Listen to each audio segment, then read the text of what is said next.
Assalamualaikum warahmatullahi wabarakatuh. Pada video kali ini, kami dari kelompok H akan mempresentasikan materi PPH pasal 22 dan 24.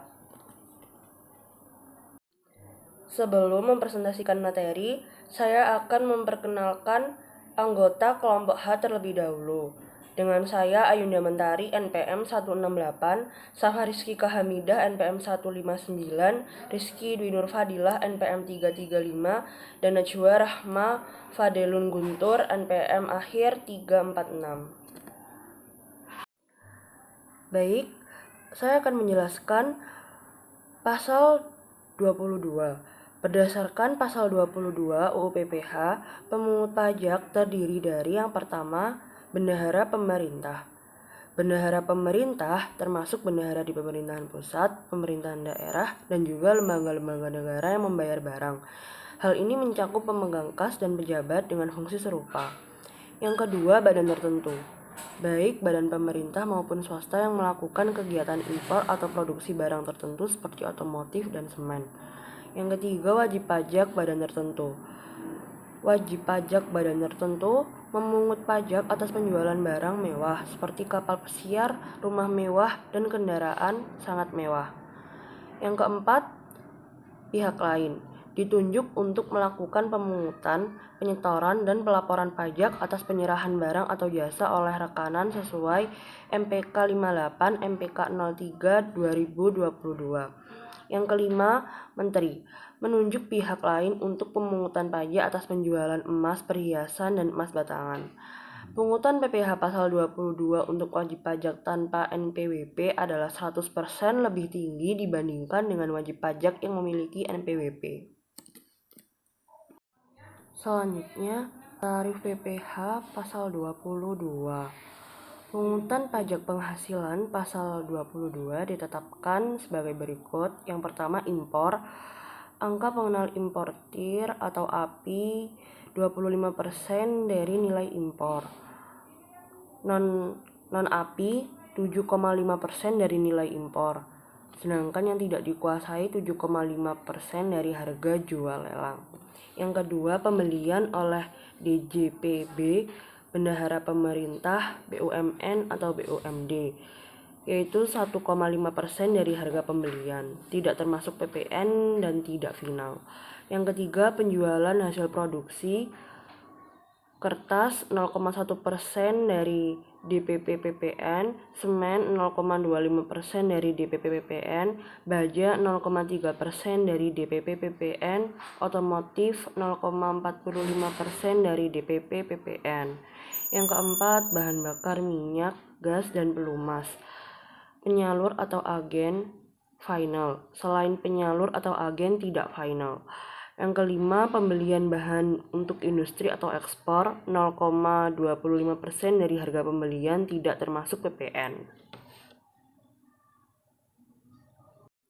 Yang keenam, impor keledai, gandum, tepung terigu, API 0,5% dari nilai impor. Ketujuh, penjualan barang mewah. Pesawat udara, kapal pesiar, rumah, apartemen, kondominium berdasarkan harga jual. Kendaraan bermotor roda 4, 5% dari harga jual, tidak termasuk PPN dan PPNBP. PPNBM. Yang ke-8, penghasilan rekanan melalui sistem informasi pengadaan 0,5% dari nilai pembayaran, tidak termasuk PPN dan PPNBM. Yang ke-9, pungutan atas emas, perhiasan, dan batangan 0,25% dari harga jual. Tarif untuk wajib pajak tanpa NPWP adalah 100% lebih tinggi dibandingkan wajib pajak yang memiliki NPWP. Selanjutnya yaitu dikecualikan dari pemungutan pajak penghasilan pasal 22. Yang pertama yaitu impor barang. Barang yang berdasarkan ketentuan perundang-undangan tidak terutang pajak penghasilan. Barang yang dibebaskan dari bea masuk dan atau pajak pertambahan nilai. Barang impor sementara yang dimaksudkan untuk diekspor kembali, dan barang impor kembali dengan kualitas yang sama atau untuk perbaikan atau pengerjaan sesuai syarat Direktorat Jenderal Bea dan Cukai. Kemudian yang kedua, pembayaran oleh pemungut pajak. Pembayaran maksimal 2 juta yang tidak terpecah-pecah. Pembayaran dengan kartu kredit pemerintah sesuai ketentuan, pembayaran untuk bahan bakar, pelumas, benda pos, air, dan listrik, pembelian barang terkait dana bantuan operasional sekolah atau dana BOS, dan gabah atau beras, pembayaran kepada wajib pajak yang memiliki surat keterangan bebas pemotongan atau pemungutan PPh. Yang ketiga yaitu pembayaran oleh BUMN. Pembayaran maksimal 10 juta yang tidak terpecah-pecah. Pembayaran untuk bahan bakar, pelumas, benda pos, air, dan listrik. Yang terakhir yaitu emas batangan. Emas batangan untuk diproses menjadi barang perhiasan untuk diekspor. Pengecualian pajak penghasilan pasal 22 atas barang impor berlaku jika barang tersebut dikenakan tarif bea masuk 0% atau jika barang tersebut bebas dari bea masuk seperti barang dalam kawasan berikat atau entrepot produksi untuk tujuan ekspor. Pengecualian juga berlaku untuk barang kiriman hadiah, tujuan keilmuan atau pembelian barang yang dibebankan pada belanja negara atau daerah di bawah 2 juta. Surat keterangan bebas PPh pasal 22 diterbitkan oleh Direktur Jenderal Pajak, sedangkan pengecualian untuk barang tanpa bea masuk tidak memerlukan SKB. Saat terutang dan pembayaran. PPh pasal 22 atas impor barang terutang saat pembayaran bea masuk atau saat penyelesaian dokumen pabean jika bea masuk ditunda. Untuk pembelian barang oleh pemerintah dan BUMN, PPh pasal 22 terutang saat pembayaran. PPh pasal 22 atas penjualan hasil produksi industri tertentu dan kendaraan bermotor terutang saat penjualan. Sedangkan untuk bahan bakar minyak, gas, dan pelumas terutang saat penerbitan surat perintah pengeluaran barang. Cara penyetoran. Pemungutan PPh pasal 22 dilakukan dengan cara penyetoran ke kas negara menggunakan surat setoran pajak. Untuk impor barang, penyetoran dilakukan oleh importir atau Direktorat Jenderal Bea dan Cukai. Untuk pembelian barang oleh bendahara pemerintah, penyetoran dilakukan oleh pemungut pajak ke kas negara melalui kantor pos, bank devisa, atau bank yang ditunjuk. Bukti pemungutan pajak juga merupakan surat setoran pajak. Kewajiban pelaporan. Direktorat Jenderal Bea dan Cukai serta pemungut pajak wajib melaporkan pemungutan PPh pasal 22 menggunakan aplikasi eBupot Anifikasi. Pemungutan PPh pasal 22 dapat diperhitungkan sebagai pembayaran PPh tahunan kecuali untuk penjualan bahan bakar minyak, gas, dan pelumas oleh produsen atau importir kepada penyalur atau agen. Baik, selanjutnya saya akan menjelaskan tentang apa itu PPh pasal 24.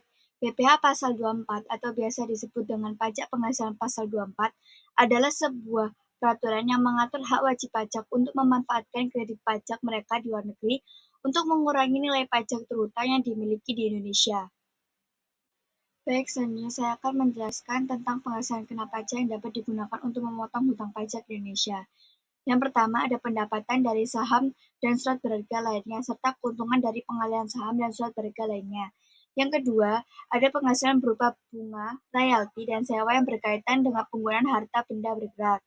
Yang ketiga, ada penghasilan berupa sewa yang berkaitan dengan penggunaan harta benda tidak bergerak. Yang keempat, ada penghasilan berupa imbalan yang berhubungan dengan jasa pekerjaan dan kegiatan. Yang kelima, ada pendapatan dari bentuk usaha tetap atau BUT di luar negeri. Yang keenam, ada penghasilan dari pengalihan sebagian atau seluruh hak pembangunan atau tanda keikutsertaan dalam pembiayaan atau pemanfaatan di sebuah perusahaan pertambangan. Yang ketujuh, ada keuntungan dari pengalihan aset. Yang kedelapan, ada keuntungan dari pengalihan aset yang merupakan bagian dari suatu bentuk usaha tetap atau BUT. Selanjutnya saya akan menjelaskan tentang koreksi PPh pasal 24. Yang pertama ada kurang bayar. Adanya koreksi luar negeri yang menyebabkan pajak atas penghasilan piutang di luar negeri dilaporkan lebih besar dalam SPT tahunan dan menyebabkan pajak luar negeri tertera kurang bayar, maka akan berakibat kemungkinan PPh yang di Indonesia menjadi kurang bayar. Yang kedua, ada lebih bayar. Jika koreksi yang terjadi menyebabkan penghasilan terutang di luar negeri lebih kecil daripada yang dilaporkan dalam SPT, maka akan menyebabkan laporan pajak luar negeri lebih bayar. Baik, di sini saya akan menjelaskan tentang mekanisme pengkreditan PPh yang dibayarkan di luar negeri. Yang pertama, PPh yang dibayarkan di luar negeri dapat dikurangkan dari PPh yang harus dibayarkan di Indonesia. Yang kedua, auto pengkreditan dilakukan pada tahun pajak ketika penghasilan dari luar negeri digabungkan dengan penghasilan dalam negeri. Yang ketiga, batas maksimum kredit tergantung pada jumlah PPh yang dibayarkan di luar negeri atau perhitungan berdasarkan perbandingan penghasilan. Yang keempat, jika ada penghasilan dari beberapa negara, perhitungan dilakukan untuk masing-masing negara. Yang kelima, penghasilan yang tidak dapat digabungkan, yaitu penghasilan kena pajak final atau dikenakan pajak tersendiri tidak bisa digabung. Yang keenam, kelebihan kredit tidak dapat dibawa ke tahun berikutnya, dibebankan sebagai biaya atau diminta kembali. Yang ketujuh, untuk prosedur pengkreditan adalah ajukan permohonan ke KPP saat menyampaikan SPT tahunan, lampirkan dokumen yang diperlukan. Yang ke-8, Kepala KPP dapat memberikan perpanjangan waktu untuk melengkapi dokumen. Yang ke-9, wajib pajak harus memberi SPT jika ada perubahan penghasilan. Yang ke-10, tidak ada sanksi bunga untuk kekurangan bayar akibat pembetulan SPT. Yang ke-11, kelebihan bayar dapat dikembalikan setelah dikurangi dengan uang pajak lain. Selanjutnya, saya akan menjelaskan tentang pengkreditan pajak penghasilan yang telah dipotong atas dividen. Wajib pajak dalam negeri yang mengkreditkan pajak penghasilannya harus menyampaikan perhitungan pengkreditan pajak penghasilan yang telah dibayar atau dipotong atas dividen yang diterima BULN non-bursa terkendali langsung kepada Direktur Jenderal Pajak yang melampirkan beberapa dokumen sebagai berikut. Yang pertama, laporan keuangan. Yang kedua, fotokopi surat pemberitahuan pajak penghasilan. Dalam hal terdapat kewajiban untuk menyampaikan surat pemberitahuan pajak penghasilan. Yang ketiga, perhitungan atau rincian laba dalam 5 tahun terakhir. Yang keempat, ada bukti pembayaran pajak penghasilan atau bukti pemotongan pajak penghasilan atas dividen yang diterima. Selanjutnya, soal kasus. Yang pertama, soal kasus untuk PPh pasal 22.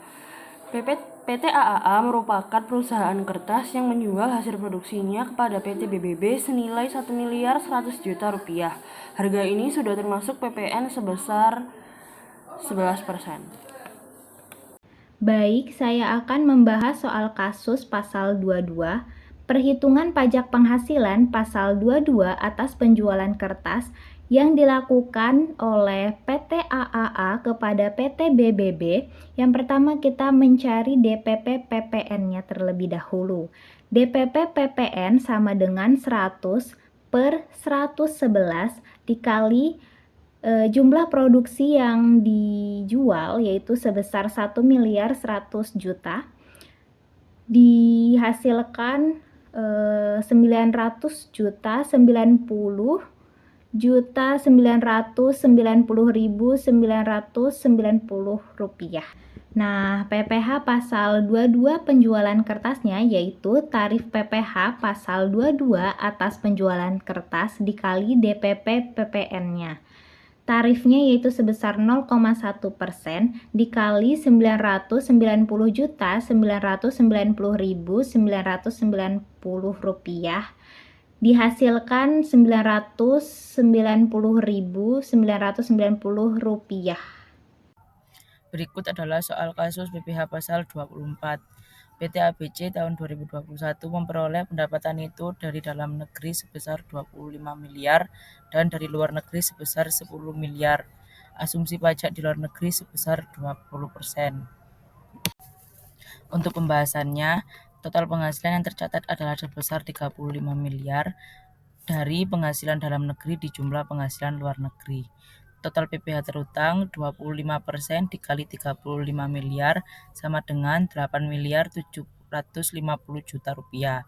PPh maksimum yang dapat dikreditkan, penghasilan luar negeri dibagi total penghasilan dikali total PPh terutang, yaitu 10 miliar dibagi 35 miliar dikali 8 miliar 750 juta. Hasilnya 2 miliar 500 juta. Jadi, PPh terutang yang sudah dibayarkan di luar negeri adalah sebesar 2.500 juta rupiah. Nah, nominal ini yang akhirnya digunakan sebagai pengurang pajak dalam negeri. Sekian video presentasi dari kelompok kami, kurang lebihnya mohon maaf. Terima kasih. Wassalamualaikum warahmatullahi wabarakatuh.